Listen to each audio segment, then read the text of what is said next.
আমি 17 বছর যাবৎ প্রবাস জীবনে আছি।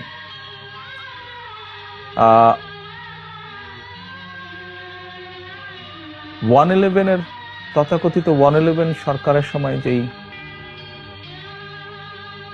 শারীরিক নির্যাতন আমার উপরে হয়েছিল, তারপরে চিকিৎসার জন্য আমি এই দেশে আসি। আমি যখন এখানে আসি, আমার ভাইকে আমি রেখে এসেছিলাম, ছোট ভাইকে। আমি যখন এই দেশে আসি, আমার সুস্থ মাকে আমি রেখে এসেছিলাম। একটি ঘর রেখে এসেছিলাম, যেই ঘরে আমি এবং আমার ছোট ভাই বড় হয়েছি, যেই ঘরে আমার বাবার স্মৃতি ছিল, যেই ঘরে আমাদের দুই ভাইয়ের সন্তানরা জন্মগ্রহণ করেছিল,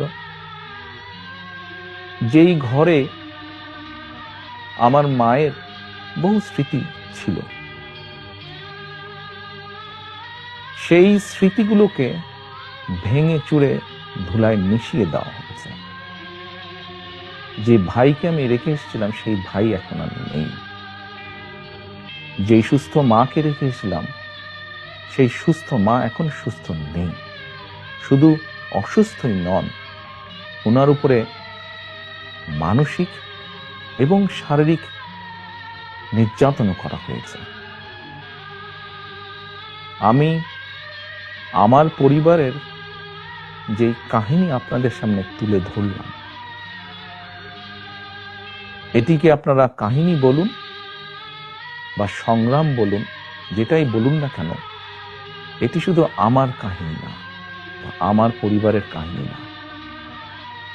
এরকম কাহিনী বাংলাদেশের শত না, হাজার হাজার পরিবারের, বা যেই পরিবারের বাবা, যেই পরিবারের ভাই, যে পরিবারের স্বামী, তার ঘর বাড়ি ধ্বংস করে দেওয়া হয়েছে, হ্যান্ডকাফ পরা অবস্থায় হাসপাতালের বারান্দায় মারা গিয়েছে, তা না হলে হ্যান্ডকাফ পরা অবস্থায় জেলের ভিতরে মারা গিয়েছে,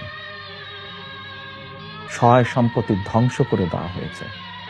এই সকল অন্যায়, এই সকল হত্যা, এই সকল নির্যাতনের জন্য যারা দায়ী, যারা এসবের হুকুম দিয়েছে, তাদের প্রত্যেকের বিচার হতে হবে। এটি প্রতিশোধের কোনো বিষয় নয়, এটি ন্যায়ের কথা, এটি আইনের কথা। অন্যায় হলে তার বিচার হতে হয়।